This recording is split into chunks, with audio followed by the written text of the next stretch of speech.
Most bankers aren't ready to help you until after their third cup of coffee. But with Central National Bank's after-hours service, you don't have to wait for the bank lobby to open to get help. You can contact us from 6 to 8:30 in the morning or from 5 to 10 in the evening, and we'll connect you to a real, live, local person who can answer questions and fix problems 7 days a week. Bank different. Bank Central. Central National Bank. Member FDIC. This is a Rogue Media Network podcast. Coming up on the Payoff. Pretty Wrecked is a memoir about addiction, and it is by, I'm going to call her my friend now, Tracy Viola. She is an absolute force of nature, and this conversation, if you're struggling with alcoholism addiction, if you know somebody who's struggling with it, if you're looking for answers, you might find more than that in this podcast. You might find some empowerment and some energy and some real good stuff. And you're also going to find more information about Pretty Wrecked. The pre-order, I think, is in a week or two.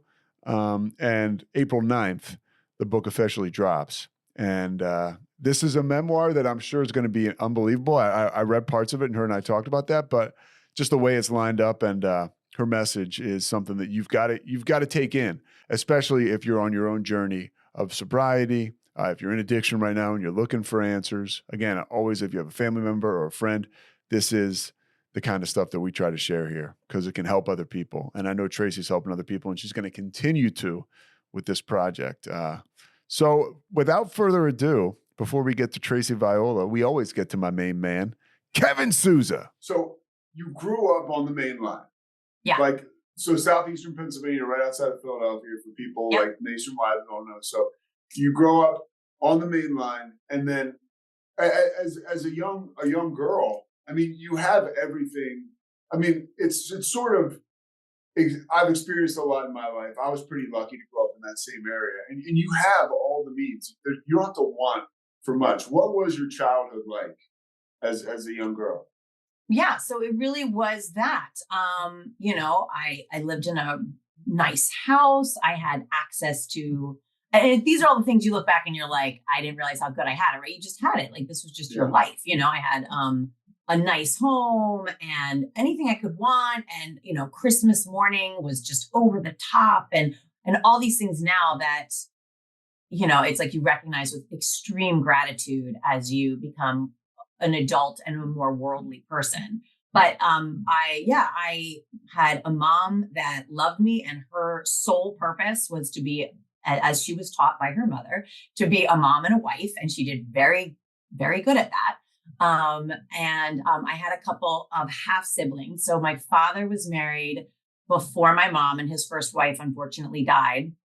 And so when my mom met him, he came with 4 children. Now, why she didn't go running from the restaurant is beyond me. Because I would have been like, check. But she didn't. And so I had older siblings that I ended up being close with as I was growing up. My parents did unfortunately get divorced when I was around 6 or 7. And so my dad wasn't a real big part of my life at that point, but it was okay because I had this, great home and great mom and great dog and good friends. And it was all seemingly smooth until really my stepfather came into the picture. And that's when things took a quick shift. And that was around when I was like 11 or 12 years old. They got married when I was 12, and things like, record scratch kind of moments. And knowing a little bit about you, and just like I said, like being able to do a little digging, you mentioned your father was, you like me, I feel I was pre-programmed, it was all along my father's side of the family was hardcore alcoholism, and it was kind of like my father. I don't want to say it was like ancient times, but it was before there wasn't like a lot of like drugs because it just wasn't really readily available. I don't think. At that time. I mean, but yeah, there was hardcore alcoholism. You had some of that in your family and your dad. Yes, yeah, and I didn't notice that. I didn't see that until I was older, right? Until I was almost in my own addiction. Was I like, oh, wait a minute, he drinks too. But when I was growing up, yes, he was an active alcoholic, and I think he was never cruel, but he just wasn't present, you know, and he was neglectful. And I remember one time talking to him on the phone and my mom saying like, oh, let me just talk to him before, she picked up like another phone in the house, when you had like cords, these are like cord phones. And I was like in a different room and I ended up staying on the phone. I didn't hang up. And I remember her saying to him, you need to call her more. Like you need to like make more of an effort. And I remember being like that. I was just, I didn't really know how to process it at the time. I was too little, but like I look back now and I think of like little Tracy hearing that. I was like, God, that must have hurt so much to hear. The reason dad's calling me is because my mom's like, you need to call her more. He just wasn't calling me on his own. And it was just because he was like checked out, he was just in a daze and drinking all the time, which made him again checked out and neglectful. And it also made him when he was on, right, when the spotlight was on, he was a lot of fun, right? He was wild and crazy and gregarious and funny and all those things that made him. So you have good memories of your dad. I do. I mean, he was probably hammered, but I do. I have a great memory of him being at his cabin. He had a cabin in Maryland, like right on the Bohemia River, right on the Chesapeake. And I remember him getting up on the roof, like climbing up on the roof and like ringing a dinner bell and like yelling at everyone and cursing. And I just remember thinking, this guy is so fun. And so I do have fond memories of him. And again, looking back, it's like, well, he did that because he was hammered. But I mean, we talk about that. That reminds me again of something else I relate to is like an alcoholic who grew up in an alcoholic environment per se. That was like attractive to me. Like seeing my family, my dad, we would go to Connecticut on like vacations or whether we would go to New York, and like drinking seemed like fun. Like people would get together, they would drink, and it was a hoot. I remember the smell of like a martini and like cigarettes and like it seemed elite. It was sexy, it was sexy because like I remember him having so many different glasses for different things. And, I remember like mint juleps were like a thing of his. And he had these like special silver spoons that you'd put in the mint julep, and it had like a little straw in the spoon. And so you could suck up the sugar in the bottom. And like, it was like a relationship, and that's really like so much of my addiction, especially with drugs, but, with alcohol too. I mean, I couldn't like afford it. I was like stealing money and stealing booze, but with drugs was a relationship, right? It was all the gadgets. It was like getting the bowls and the rolling papers and the de-seating and having like the de-seating table. Anyway, I'm jumping ahead, but the point is to your point, it was like, it was sexy. It was all the gadgets and the things that also were part of that world that I thought were cool. Yeah. And and again, like growing up, like, and a lot of people I'm sure can relate to this. You see this sort of rare air around people that are abusing this. And so it seems okay. Like we're not talking about people living underneath a bridge. We're talking about people that have means and are successful. So it's like, it all seems like, why wouldn't this be the best time? Now, for you, what was it like as you kind of led up to your first drink? Like, how did you feel about yourself? Like, what was that like? So, I will say I was kind of like a late bloomer. I had a sip or two here or there, sneaking it from like my mom's liquor cabinet type of thing, or maybe having a sip of my dad's drink. I'm positive my dad was like, yeah, sure, have a sip, but it didn't really take off until a very traumatic experience with my stepfather. So I will say that it was always there, right? It was always bubbling beneath the surface. And I talk about this in my upcoming book, which I'm really excited about. But I talk about this kind of like, there's no way I was ever going to not escape this, right? I had the biological component with my father's, aspect. I had the psychological component of my stepfather was just a really horrendous person and extremely cruel and demeaning to my mother and I. So I had already had this kind of low self-esteem, psychological trauma from his constant beratement. And then I was around it. I started to be around it. I started dating a guy. It's always the guy, right? I started dating this guy who was using, right? He was drinking and he had. How old are you by this time? At this point, I'm 16. Okay.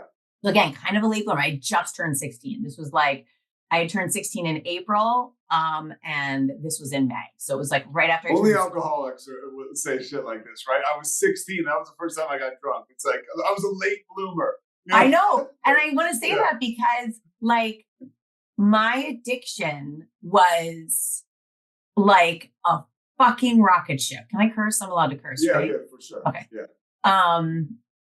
It was like, I mean, I'm sure you and so many people listening can relate to like that first time, right? That first drunk or that first high of just like, that's it.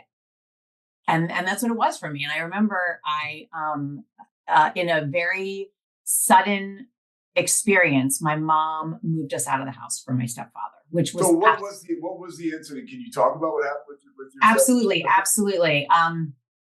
And it's so funny because what I found I had to do to really capture these moments in depth was when I wrote this chapter, when I wrote my whole book, I would sit in my office, I would put earplugs in and I would put record on my phone and I would tell the story in first person as if I was there. I literally was like, all right, I'm looking down on this happening right now. And it was extremely like, you do an amazing job, by the way. You talk hard. about your book is written in vignettes. So so you tell story after story to tell the story, which exactly is a really quick read. And it's a great way for people to immerse themselves in the madness that was, your life. And isn't that it? I mean, it's all our stories, right? We all have these stories and I just like, and it just, that's just kind of how it came out of me. I just remembered these like moments of my life. And in this particular moment, it's called, the chapter I think is called O'Malley and the Four-Leaf Clover. I tell the story of my mom finally making the decision to say enough is enough with my stepfather. And I went off to school that morning, no big deal. I think I'm a freshman. I'm a freshman in high school. It's towards the end of my freshman year. Where'd you at high school? So I'm not sharing that just yet because I'm still waiting. Okay. They're reading the book right now. But I'll just say it was a private school. It was a private school on the main line. There's not that many. It's going to come out. I'm just not sharing it until they get back to me. They're 100%. So supportive. Yeah. They're so wonderful and they're so supportive. I just wanted to give them the heads up, like, hey guys, this book is coming out. People are going to figure it out. That's a window for anybody that wants to write a book, like some of the process, like how heavy duty it is.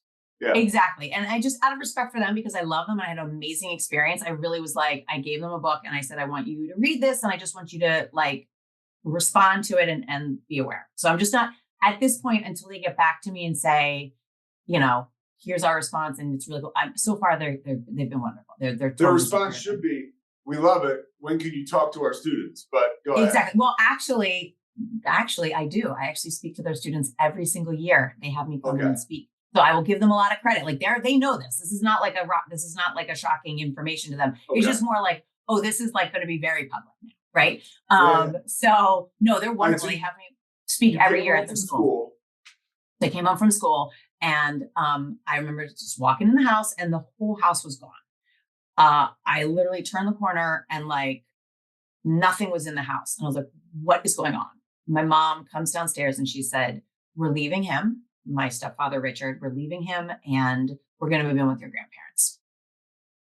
To make a long story short, my entire life at 16 years old goes into a box, the O'Malley's Four-Leaf Clover box. That was like the moving people that came. So O'Malley's was the name of the company. And so O'Malley's comes, boxes up our whole house, boxes up my whole life. I'm 16. My whole life was my bedroom, right? It was like your music and your stuff and your clothes and all that stuff. And it's in a box. And we're going to live with my grandparents for 2 weeks. And I'm doing air quotes right now because 2 weeks ended up becoming, until they died, like 4 years, So we never left. And so we move in with my grandparents. And that for me was like a real descent into some trauma and some depression. And I had just started dating this guy that had alcohol around him, had drugs around him. At this point, I had said no, especially to the drugs. The drinking, I like had some here and there.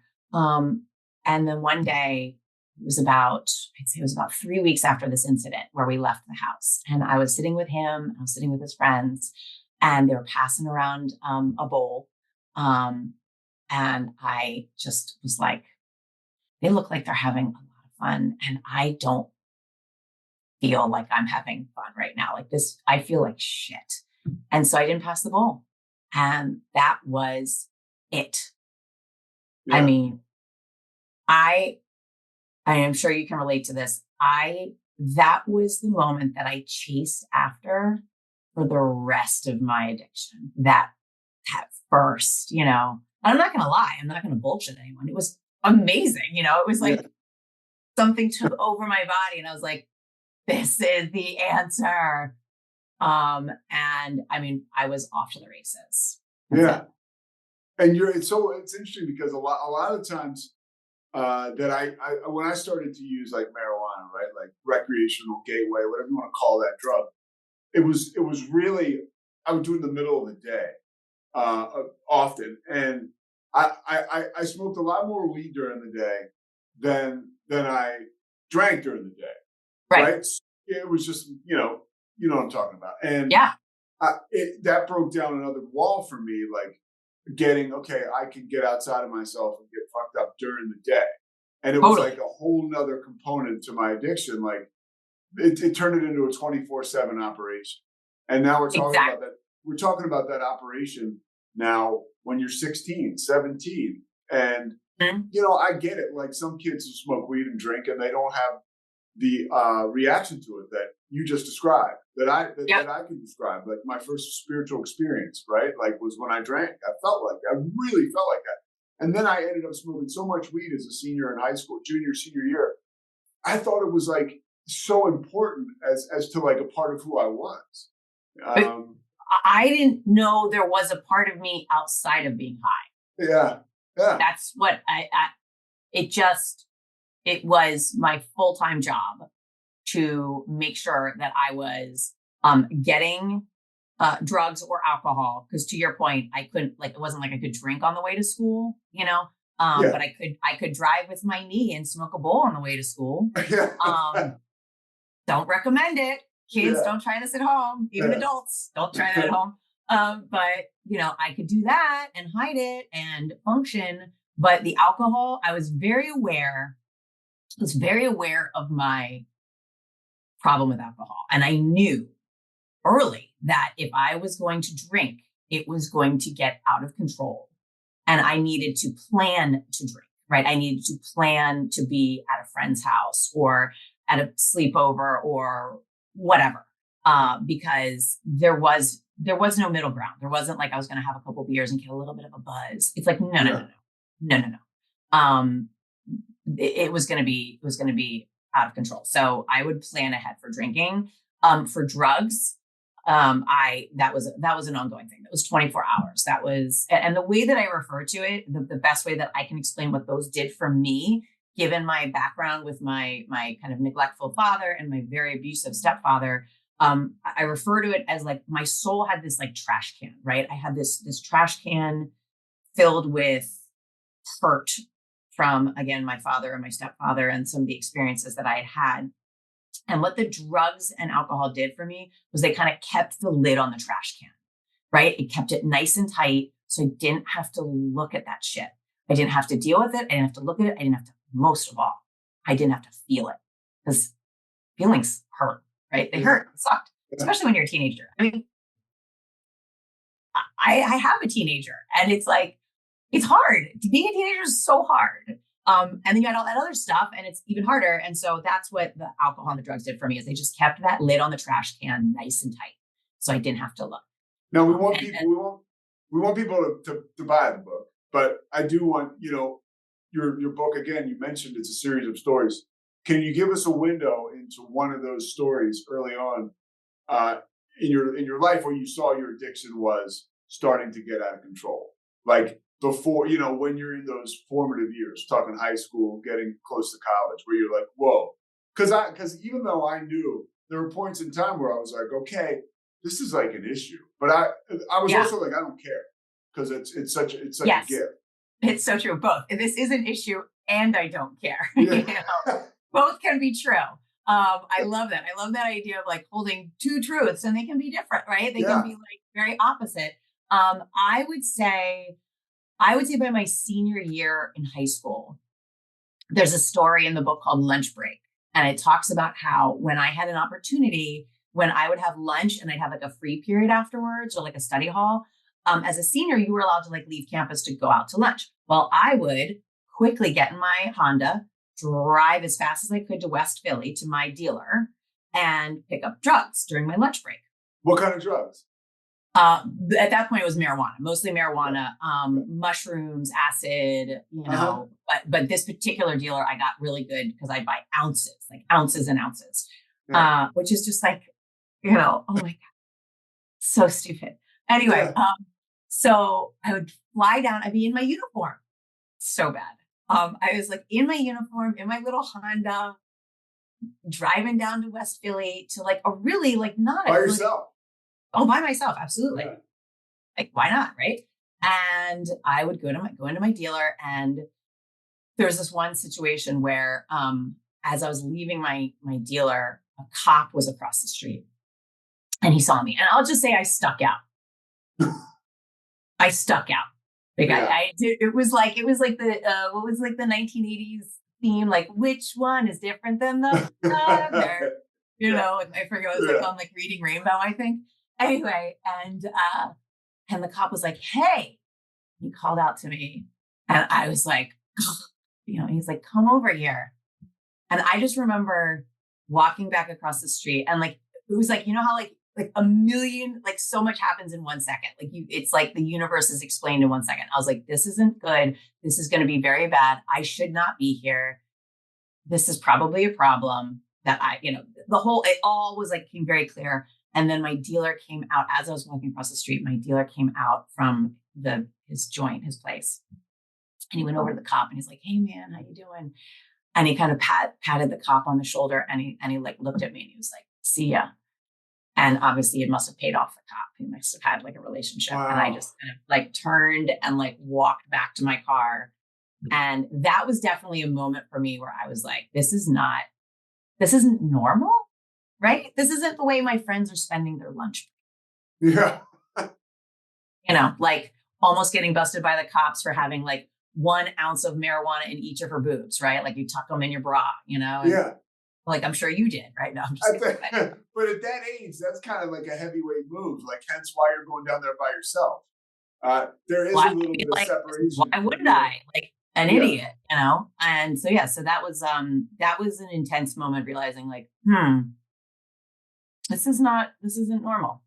How are things going like off the court in a sense, like with life, like with dating and with like stuff at home? Like how is that out? Because you got this addiction that you're holding on to real tight, and like if you're me, and I can tell like you celebrate it and you chase it, but you also have like you do have to keep up, like like I was an athlete, like I was, and so so what did your outside look like while all this is going on? Sure. Like, I love that. Like what were your outsides versus your insides, right? Yeah. Yes. So my insides were like all just darkness, really like dark. And what do they say? It's like a scary place to be, right? Inside my head. And I was doing a very good job keeping up appearances. Remember, I'm from the main line. I know that as long as it looks good, everybody thinks it is good, which is a bunch of bullshit. But I knew the game. I mean, I was raised in the game. And so that's what I did. So I kept up appearances as best I could. And my grades were always good enough, right? Like B's, like maybe a C here and there, a couple A's, but never enough to turn any attention from the school. I showed up on time. I participated. I didn't play sports. I am not a very good athlete, but the funny thing is, and this is hilarious, I think like how weird life is. I was actually the aerobics instructor for the school because I worked out. I was very good. I'm excellent at working out. I'm terrible at sports. Don't give me a ball, a stick. Give me some dumbbells and like a bar, like a workout bar. I'm good. And so as a senior, I was like the aerobics instructor, which I remember thinking like, how was I not like hacking up resin from my lungs constantly? Yeah. While I'm like, and like left, right. And so I kept up, I played the game, and at home, I just avoided my family as much as I could because we're still living with my grandparents at this point. Yeah, was that easy to do because there was so much kind of stuff going on and you were in difficult circumstances maybe, so it was like give her a break, or was it not like Um, I played the game really well with my grandparents because it wasn't their fault. Like, that? I Yeah. think on some deeper level, I knew that they loved me. I mean, I knew that they loved me, not even on a deep level. I knew they loved me. But what had happened with my dad and my stepdad and my mom and some of the decisions that she made, which I don't fault her for. She had to make the decisions she made given the circumstances. But I did blame her very much at the time. And I think I had a perfectly good relationship with my grandparents. I mean, I lied to them all the time, and I absolutely Yeah. stole $10 and $20 and $5 and whatever I thought I could get away with from their wallets. I mean, I'm an addict. Of course I'm going to do that. But I had a good relationship with them. My mom, I really avoided. I had a lot of anger towards her because of my stepfather and the way that we kind of left and left the home. And I remember thinking, like, why couldn't he leave? Why couldn't we kick him out? Like, why did we have to leave our home and all of our belongings? And so I had a lot of resentment there. And so I really just tried to keep it as surface level as I could with my mom and as keep her as distant as possible. But my So grandparents were lovely. were you kind of like I can remember I would go home high a lot, like in the middle of the day or in the evening, way more so than I felt comfortable coming home drunk. Yes. Yeah, and I could smoke. I could get high in my room or whatever, and it really was. You just wait. It was easier to do and easier to get away with. I mean, there's nothing like getting high, coming home, and eating some food and watching TV, and nobody knew. I mean, Yeah. that was You could, I could hide it better. I could hide yeah. pot and my reaction to it and my state of mind way better than alcohol. Or the other thing I got really into in my addiction were hallucinogens, mushrooms and acid. Were you taking? That's a real interesting one. I think, like especially as somebody who's younger. Were you tripping on acid and mushrooms, just coming back home? Yeah. Yes, which I don't recommend. It feels really terrible. Yeah, I remember one time, and there's stories in the book about taking too much acid because what addict hasn't taken too much acid? Yeah. But I took too much acid and having to come home and just like my pupils were black, like my eyes were black, my pupils were so big, and trying to just be like, I had like practiced in the car, like what I was going to say when I got home to sound as normal as possible.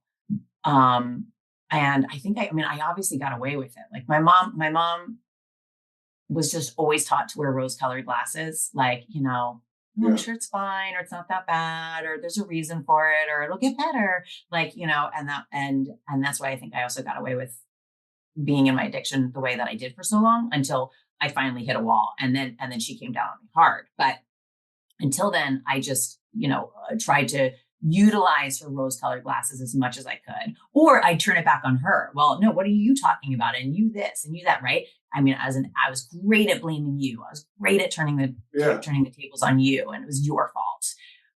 And how much acid are you doing, or mushrooms? Like a lot. A lot. In fact, that's a good answer. I was just curious. Yeah, a lot. Yeah, that's a good answer to say. Yeah. I mean, what do they say? Like after a certain amount, you're like certifiably crazy. Isn't there like some number? Isn't there like a certain amount? Yeah, I mean, I like to think. Yeah, I'm past that. I did that much times 3. All right, so when you got closer towards the tail end of high school and you move into college, like, yeah, what does that look like? Because I know you were, we have a mutual friend, Peter F., and he stopped, 17, 18, he got sober. Yeah. Right? Yeah. I know you were like 19, 20. I was 19. Yeah. So I was just before it was like 19. I was like just before I was 20. I was still 19, but I was approaching 20. But yes, so I went to that point. I mean, because so I go to college, which is like, that's a terrible idea. Sending an active alcoholic and addict off to live on their own Yeah. It was a terrible idea. And I destroy myself within the first semester. Now I don't have to, I don't have to come home. I don't have to worry about alcohol in my breath, which and how I was going to react if I had 1 drink, 5 drinks, 10 drinks, I don't have to worry about anything. In fact, if anything, now I have a whole peer group that's into this, because I'm not going to lie, my girlfriends, that I went to high school with were not doing that. And thankfully, and I kind of hung out with I had this like after school group, right? And then I had my in school group. And when I went to college, it was both, right? My after school people were in school all the time. And it was amazing. And I always say it's like an addict Jedi mind. Like, I don't know about you, but like I can walk into a room to this day. I know who like is the active alcoholic. Like I know, I know my people. It's like a Jedi mind, like connection. And I found my people when I went to school, and we just destroyed ourselves for 3 months. I had, to share a very personal story, and I talk more about this in the book, but when I was at college, and again, you're wasted and you're high and you're not putting yourself in safe situations. I did go to a fraternity party by myself, not recommended. And I went back to somebody's dorm because we ran out of drugs at the party. Mm-hmm. And that was unacceptable. And this guy was like, I have more at my dorm. And I don't remember much. I think they call it a brownout, right? Where you're kind of like coming in and out of focus. And, and I was raped. So that's a real thing that happens, when you're alone and you're wasted and high and go back to somebody's dorm by yourself. And how did you handle that in the moment? Like, did you tell people afterwards, or did you stuff it? Stuffed it. Yeah, right. Absolutely. In fact, I would say it took years into my recovery to really like acknowledge it. Like that was a deep one for me to really dig up. I told my roommate at the time, who she was like my best friend at school, and we were so alike. And she was also a lovely person. Like, and I always like to say to people, like, just because like I was like an addict and I was like an active alcoholic didn't mean like I wasn't like also decent, like a decent. Yeah, totally.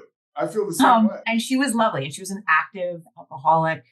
Her thing was real drinking. She drank a lot, drinking and drugs. But and I told her, and she supported me through just trying to like get through that initial shock. I was in shock, and then I just stuffed it. I just kept that lid on the trash can. I just made sure to keep it nice and tight. And that was a hard one for me to deal with years later, and especially now that I have two daughters. I'm much more conscious of, just their safety and awareness. Just to give a window into recovery too, because I can tell talking to you now, like the light is shining off you. What is it like when you are in a place finally to share something like that happened with somebody else?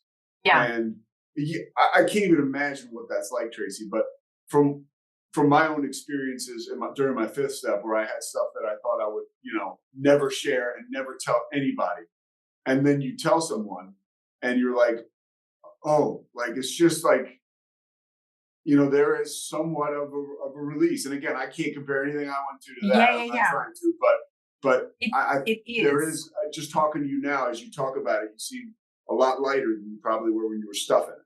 Oh, totally. And isn't that the gift, man, of working the steps and just like acknowledging things and dealing with things and like digging through that trash can? Like, I don't have a trash can. Like, I have character defects. Don't get me wrong. I have some stuff I am constantly working on and aware of, but I don't have a trash can.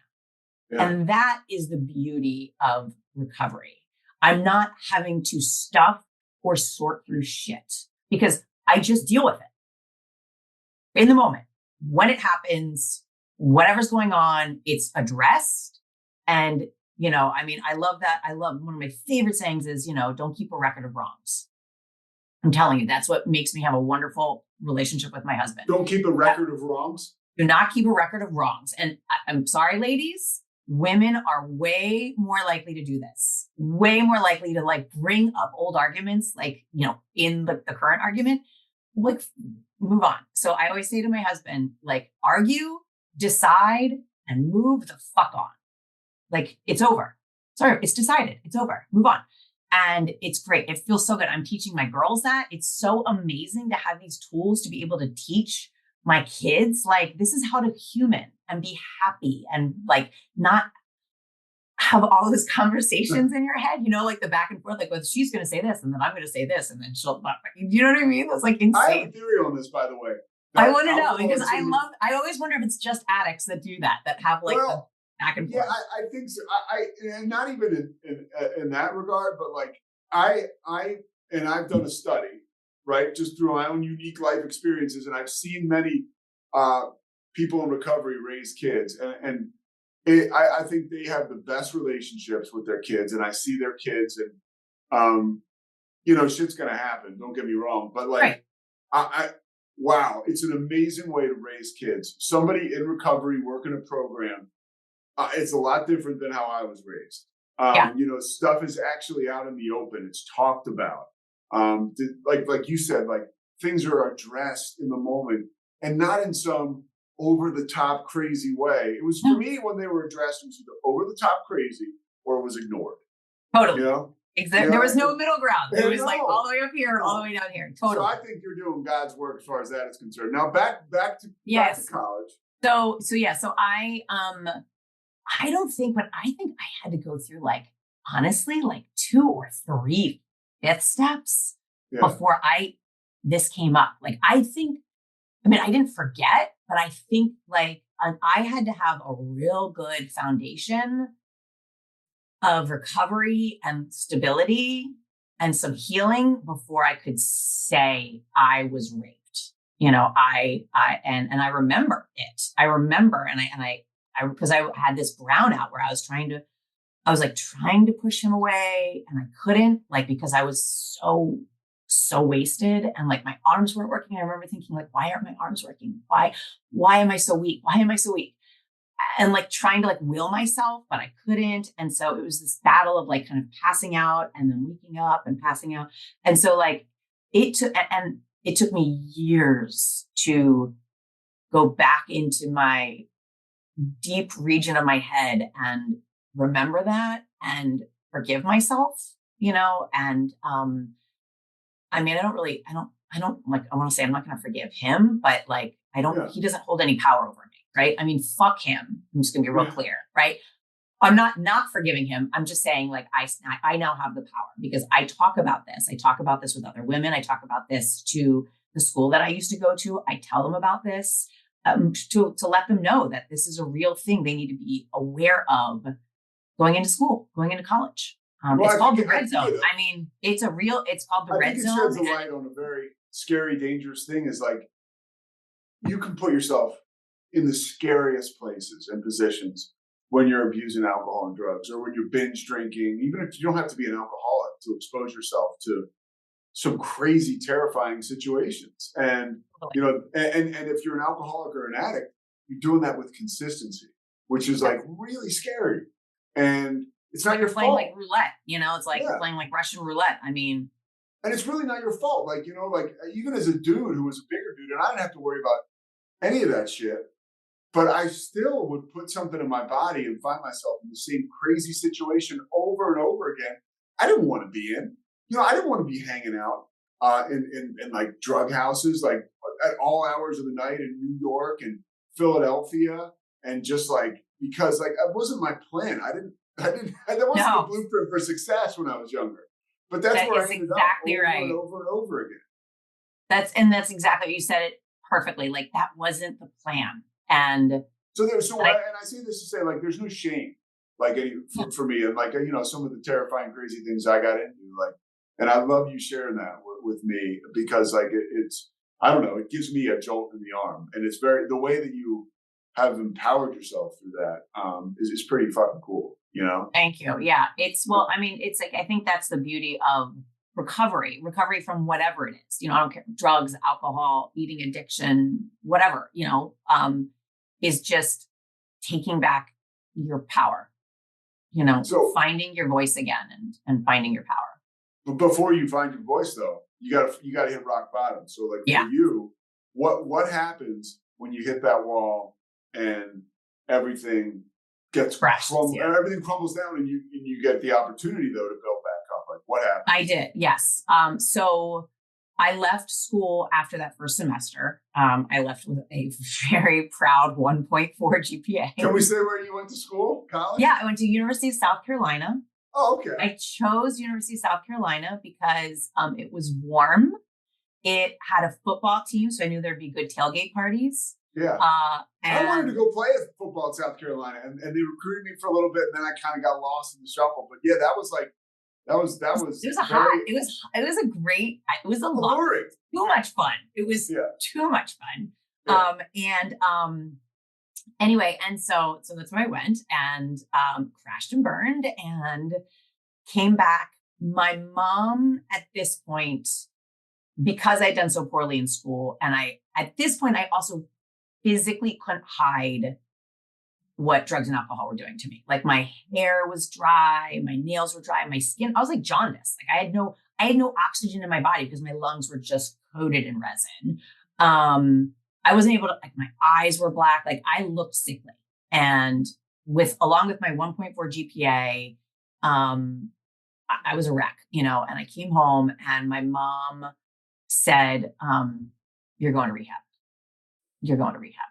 And that's so funny because she never did anything before. It was like silence. Everything will be fine. Everything will be fine. Nope. I'm actually putting you on an airplane and sending you to rehab. Right. It was just like when the doors open for my mom, it's like, look out. She's after it. And so she did. So she was like, you're going to rehab. And she did not, I always say she didn't just choose like a mom and pop place. She literally put me on a plane and sent me to Hazelden in Minnesota, like the mothership rehab. So I arrive at Hazelden and I remember thinking, what time of year was it? It was right after Christmas. So it was cold as shit because you're going to Minnesota. Yeah. Cold as shit. So I show up at Hazelden and I am, this is right after Christmas, right before New Year's. This is like a few days before New Year's. And of course, like somebody like that's about to go on a diet on Monday, I and they're like, well, I'm going to eat like shit all weekend, right? Because I can't eat on. I was like, well, I'm going to go to rehab, so I'm going to like drug. So I was like, not in a good place arriving at Hazelden for multiple reasons, and I get there and the wheels just start to come off because this was the first time since I'd ever used that I think I had not had something in my system for 48 hours, right? 48 hours, 72 hours. And so by like day 4 or 5, I start to go through withdrawal. And it was like the top comes off the trash can and all of this stink is coming out of me. And not only am I physically going through withdrawal, but now like I'm like feeling, ugh, that sucks. Like I don't want to feel, right? I'm feeling emotions. I'm remembering things that I had kept very suppressed, and I totally lose my shit at rehab. And I throw a chair at my counselor. Oh, He didn't like it. They don't look fondly upon that, oddly enough. And so I'm 19 years old, and they throw me in a padded cell. And it's in this padded cell that I have my first real moment of clarity where I have this little voice starts to say, kind of like what you said, like, this wasn't the plan. Where did it go wrong? Like, where did you lose control? Like, was it the acid, right? Was it all the acid? Was it the crack? Because that was a road I went down. Was it, what was it? And I'm still a mess. And I decide to sign myself out because I'm 19, I legally can. And I get on the phone with my mom and I said, they're crazy here, right? Immediately blaming them. They're crazy. Lock me in a padded cell. And she's like, yeah. I know this story. I know, like, you deserve it. And she said, if you fly home, you're not allowed here. You're not allowed in the house. And I kind of was like, oh, fuck you, and whatever I said, but I left and I flew home. And the first thing I did when I landed was called an ex-boyfriend of mine. It had ended badly, but I knew that he still loved me and I knew he had drugs and I knew he would pick me up from the Philadelphia airport. And so I called him when I landed. And then I basically spent the next period of time for January, because this was January, this is after New Year's. I spent basically January bouncing around from basement to basement, sheds. I slept in sheds. I slept in the back of cars, like the back of that were open, because I was basically homeless. My mom wouldn't let me home. And to make a long story short, because I don't want to give away like the best story in the book, which to this day I cannot read without crying my eyes out. But basically, I leave my mom a couple of people's phone numbers where she might be able to reach me. Now, remember, this was 1996. There were no cell phones. There was no internet. There was no email.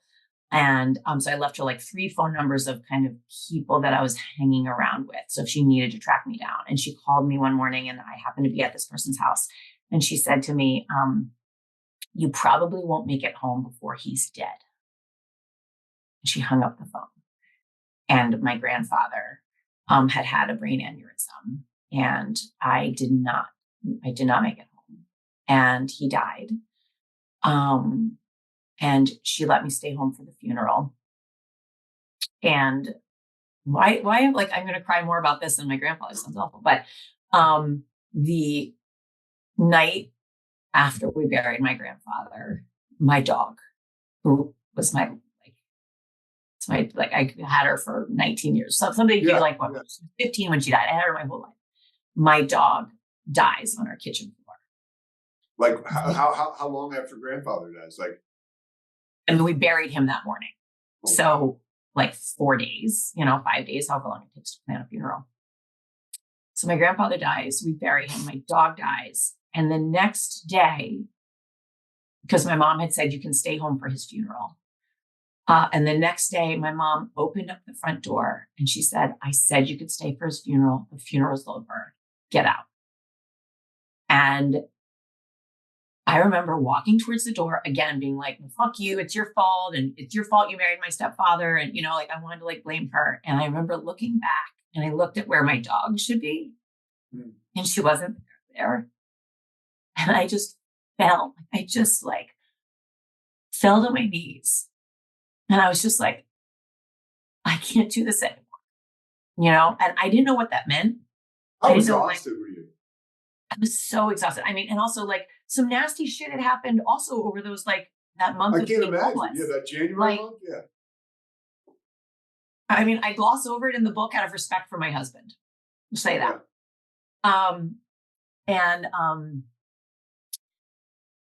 I just knew that, I guess it was the first time that I really acknowledged this isn't working. And I didn't know what would work. I didn't know what that meant. I didn't know where I wanted to go. I didn't know what I wanted to happen. I just knew for just that moment that my way wasn't working. And that was enough to shine a mirror on something's going to need to change.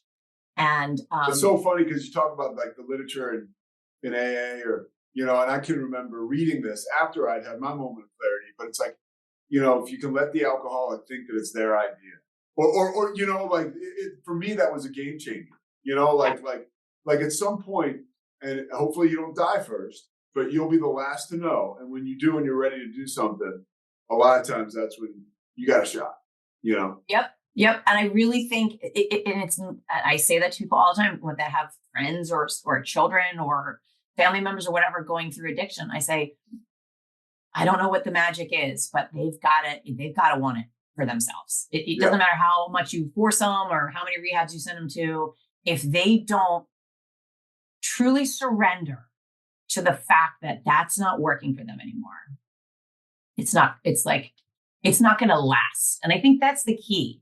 I think you can keep coming back in and you can and then relapse and then kind of come back. But until you I feel like there's this level of true surrender and brokenness to that for me, I needed to do all of that in order to have this kind of I will do anything to not feel this way. And I did. And that's what I did. And so I got involved in a second rehab. And not Hazelden, because I was like, I'm not going back to that place. and I, for some insane reason, agreed to stay sober for 30 days. I was like, I'll give you 30 days. You know, again, kind of like, it's your job to fix it. Yeah. But I'll give you 30 days. And that's when like the miracle happened. Like, so did you stay? Did you do an outpatient or did you go? Yes, I did an outpatient. I did like an IOP, intensive outpatient. Yeah. So 4 hours a day, like 4 days a week. I mean, it was pretty intense. How did you start to change? Did you start to notice, like, did you start to feel better? Did you, well, at first I felt terrible because I got to go through withdrawal again. Again. Yeah. And I feel like the second time hurts more. So like, don't do it. Don't go through withdrawal again. Don't relapse. It sucks. So I got to go through withdrawal again. And, what started to happen, and like I definitely had like a very big moment of clarity while I was in that rehab. But what started to happen, the biggest change was I took responsibility for me. As they say, like there's so many of these sayings that I don't know about you, but they used to piss me off. And now I like live by them. But like I stopped pointing the finger at you and I started pointing back at me, right? I started to say like, yes, my mom made some bad decisions. Yes, my stepfather sucked. Yes, my father is neglectful and whatever. But like, I need to decide how I'm going to react to that. And I finally started to take responsibility for me and my side of the street and my reactions and who I was going to become. And that was the biggest. And then it was all like, okay, well, how can I make this better? How can I adjust that? Or how can I deal with this? And I just, as they say, I took the cotton out of my ears and I stuffed it in my mouth, and I just started to listen to people that had gone before me. So you go, like when this is all happening, so you go to IOP, you see like things are starting to change. You're still really young. And like, yeah, I'm 19. I'm 19 years old. Yeah. I mean, I took a shot at getting sober when I was 27 and I wasn't ready for reasons similar to what you just said. Like I was young, you know what I mean? Like all your friends are still doing what they're doing. Are you still in the same area? Like, yeah. So how do you, and this is because in my opinion, this is almost as hard as it can get. Like, when you get sober and you're 45, which is, it's going to be hard regardless because it's alcoholism. But, that's a little easier because you can get sober and then most of your friends aren't hanging out getting fucked up all the time. Like when you're in college, like that's it. So life. Everybody around you is doing that. So how did you get through that? Did you use, like, just tell me. Yeah. So my one counselor, I had these two counselors at this rehab, this intensive outpatient rehab, Jim and Al. And Al was this very like, kind of like gregarious guy. And he's so funny. And he's like, oh, honey, there's only one thing you have to change. I was like, oh, okay. What's that? And he goes, everything.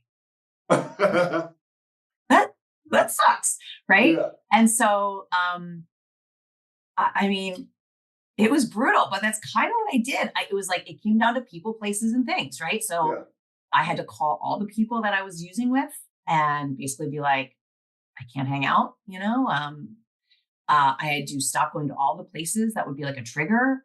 I had to get rid of all the things, like all my, obviously all my paraphernalia, obviously, but like even things like t-shirts and, some music, some albums, like that I was like, I can't listen to this because whenever I listen to this, I think of driving in my car and getting high or whatever.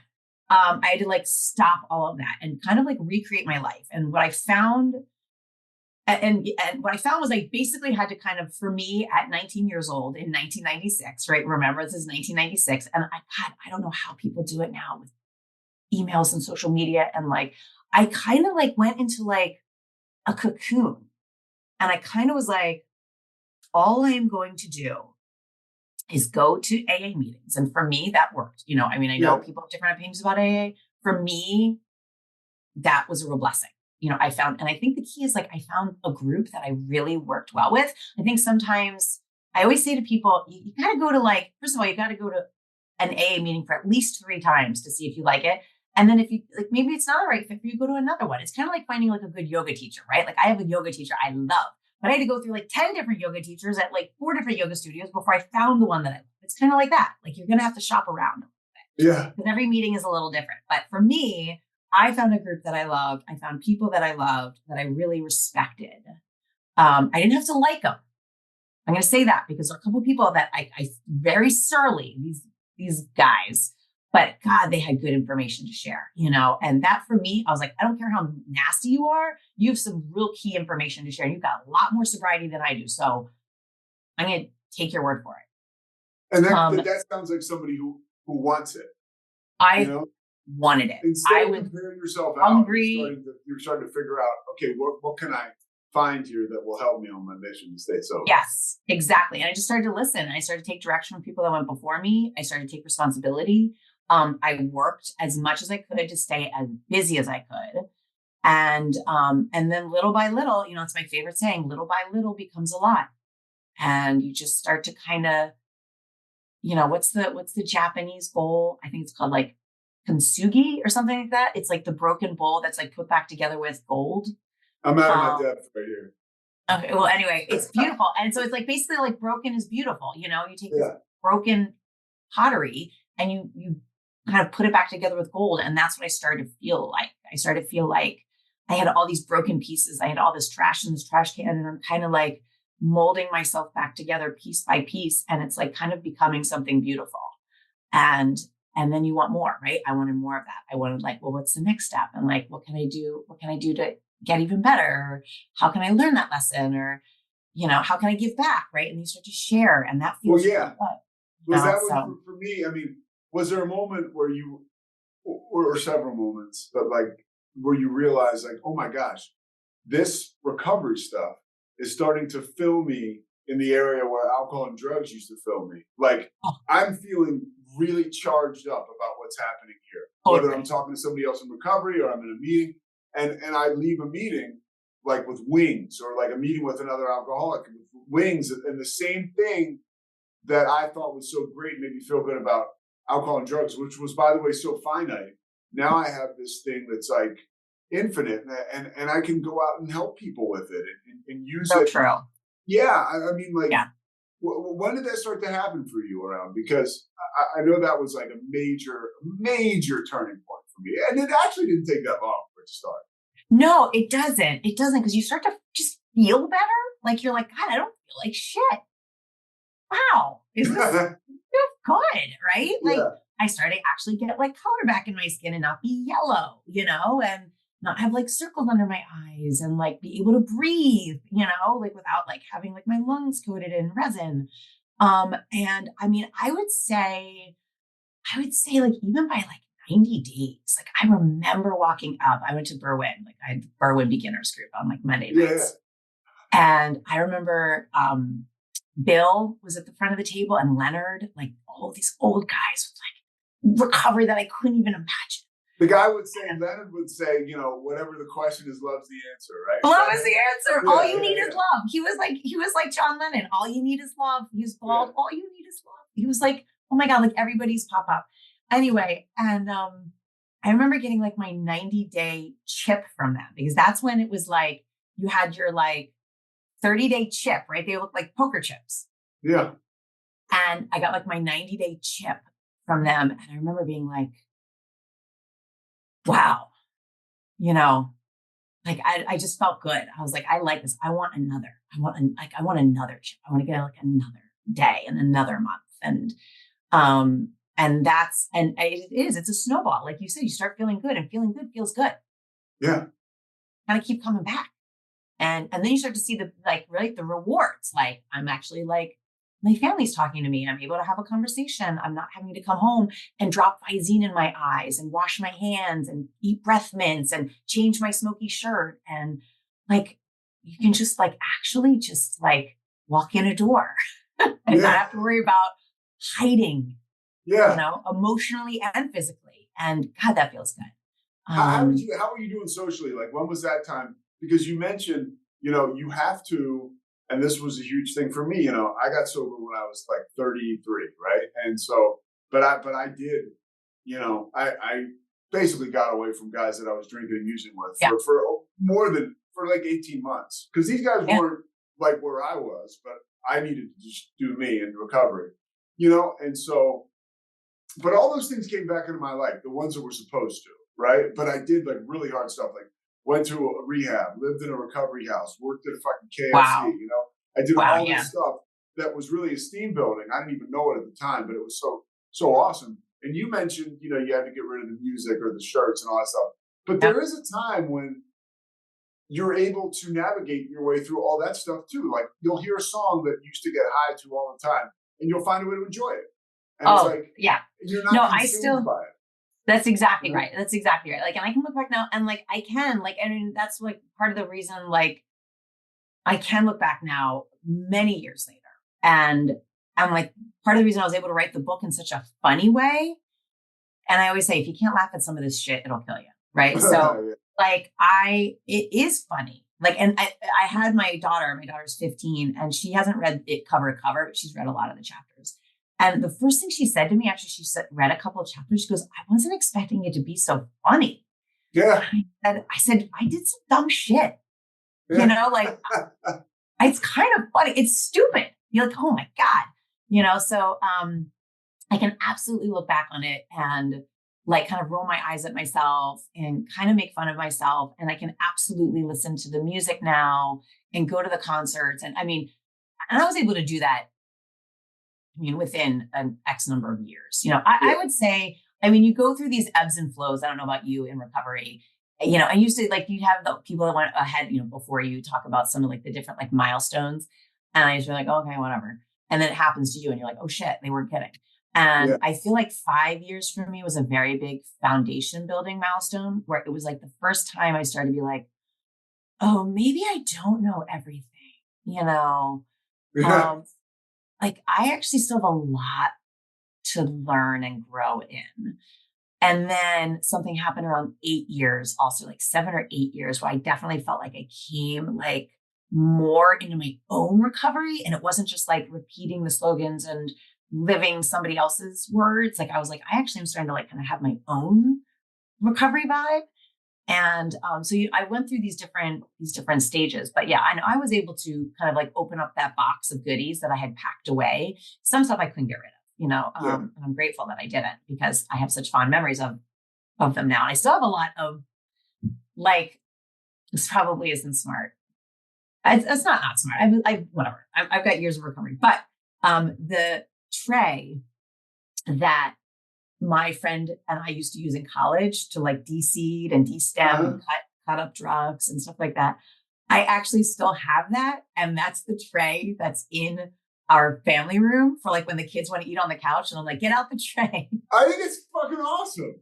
And I can still see my friend's name written on the top corner, which brings like me joy every time. And I can still see all the little slices. Like it just reminds me like, it's right there. Like that was your life. And like, you're one fuck up away from right there, you know? Yeah. And some of those things are kind of good for me to have around to be like, they ground me in like, it's just one hit away. I don't know what it is with me now. A lot of times if I have to do an event or something for work and I might be anxious, I'll be like, Alexa, put on Grateful Dead, which is something I used to smoke a lot of weed to, take hallucinogens to, and drink to all the time. And it relaxes me. I don't know. And I don't really know the psychology behind that with me. I don't know if it's because maybe it makes me not take myself too seriously or like you said, like the tray, like, but I love it. And there was a while there where I wasn't really too comfortable, like, you know, a year or so dipping my toe into that water. And now it's just too close. It's too close to home. And then eventually you start to find like a different appreciation and love for those things. There's no place you can't go. There's no place you can't go if you're spiritually fit, and there really is no place that I can't go to celebrate, to have fun, to work. Totally. Whatever. No. I mean, I go on a cruise every year and we have friends that we've been on this cruise with that for the first 4 years, didn't know I didn't drink. Really? They were like, and when they finally realized, my one friend said, she was like, she's wasted all the time. Like, are you kidding? And Mike was like, no, that's just her. She doesn't drink. She hasn't had a drink in, you know, I've got this, when they knew this, it was like 25 years or 23, whatever it was at the time. But they were like, no. And like, so to your point, yeah, you just like, I love this. I love being crazy. I love getting up on the table and being wild and silly and singing and ridiculous. And it's totally sober, gratefully, You're like, happily it's funny. sober. You're your dad's daughter without the alcohol, right? Exactly. So she's still there. And you're a 24-hour a day, like contributing member of society where you're not living in some kind of fog sometimes. So I love a good love story too, before we go. So Yes. your husband, like, I think it's so interesting, and because relationships, alcohol was a huge conduit for me in relationships with women. So that was something I was very fearful of getting rid of, because I thought I'm never going to date again or whatever. It's not true, but it really kept me drunk for a while. I didn't know how I was going to do this. So you start to develop healthy habits and you get into healthy relationships. How do you meet your husband? Yeah. Now of a long time, I'm guessing. Yeah. We're coming. What do I have to like look at? Is it bad that I have to like look at the date? We're coming up on 19 years married. Oh, okay. Married So we're 19 talking years. a long time. Yeah. So, I've been sober 12 years. I'm still working on like 19 months with our relationship. So congratulations to you. Thank you. So how did you guys meet and how did that go? Yes. So I love how you're like, you start to get into healthy relationships. Let me be clear. Just because you're sober doesn't mean you have healthy relationships. I had some really not healthy sober relationships. I have my hand up. Like, I get it. I was not perfect. I was a serial relationship person, kind of probably replacing some self-esteem stuff and some addiction stuff with, boys. So shout out there to some people that actually might listen to this and know who they are. Sorry, nobody's perfect. So, I meet my husband and, I had actually just had another like epiphany moment. And this was in that like, 7 to 8 year window. Right. So like, I felt like I shared a little bit earlier about how like at 5 years, I kind of realized, wow, I kind of like still have a lot of work to do. Like I thought I knew a lot more than I actually know. And then something happened to me around like 7 or 8 years where I started to like kind of really come into myself. And what happened during that time, right before I met my husband, and the universe is so great about making those things happen, right? In retrospect. But I was like, and Chris Rock says this. Chris Rock in Bigger and Blacker, one of his comedies, says, when you first meet somebody, you're not meeting them, you're meeting their representative. You're meeting all the good stuff and all like what they want you to see.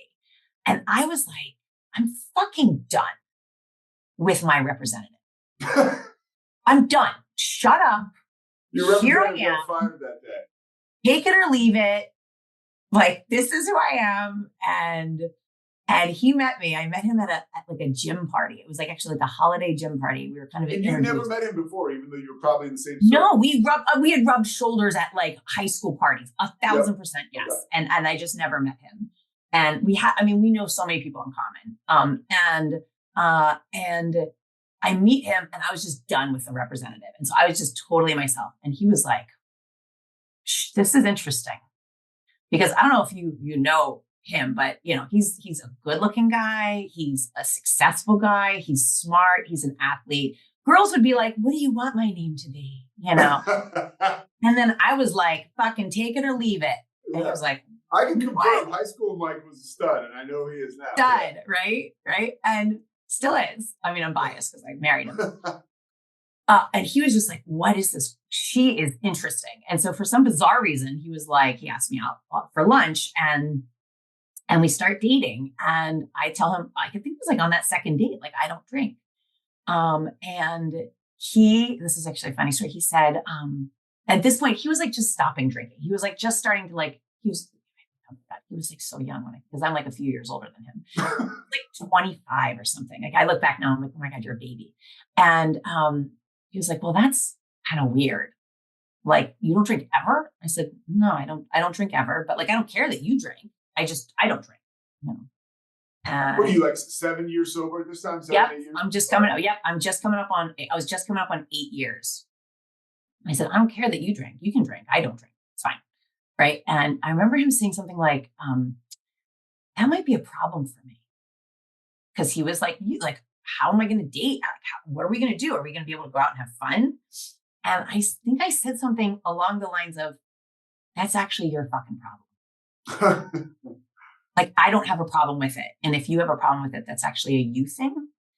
And again, he was like, I don't know what to do with her. So he asks me out again. And I'm going to tell you the truth. It was on that third date that I knew I was going to marry him. And that was it. And we were engaged 9 months later. And we've been married for coming up on 19 years.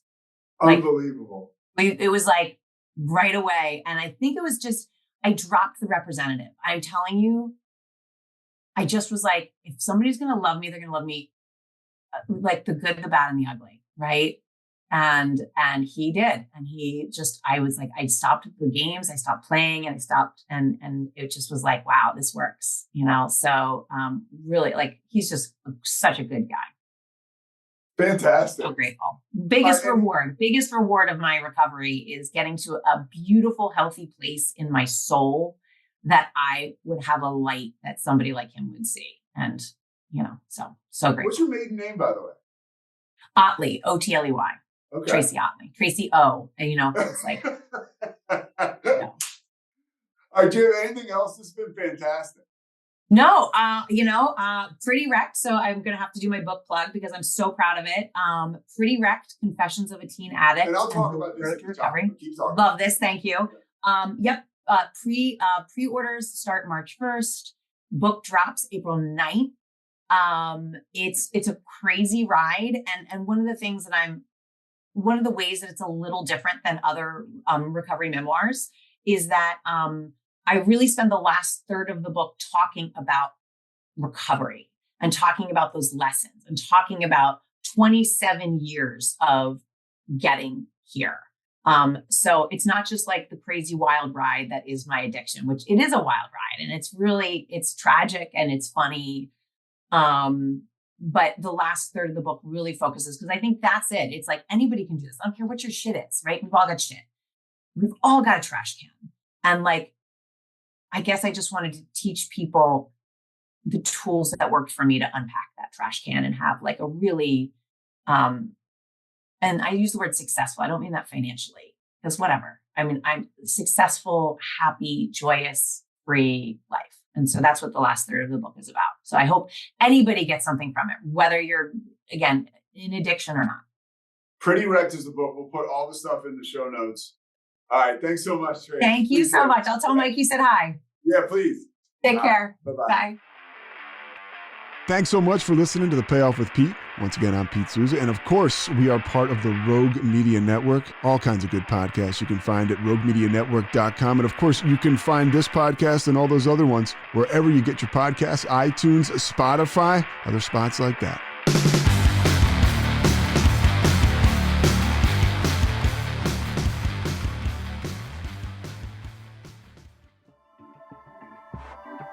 This has been a Rogue Media Network production.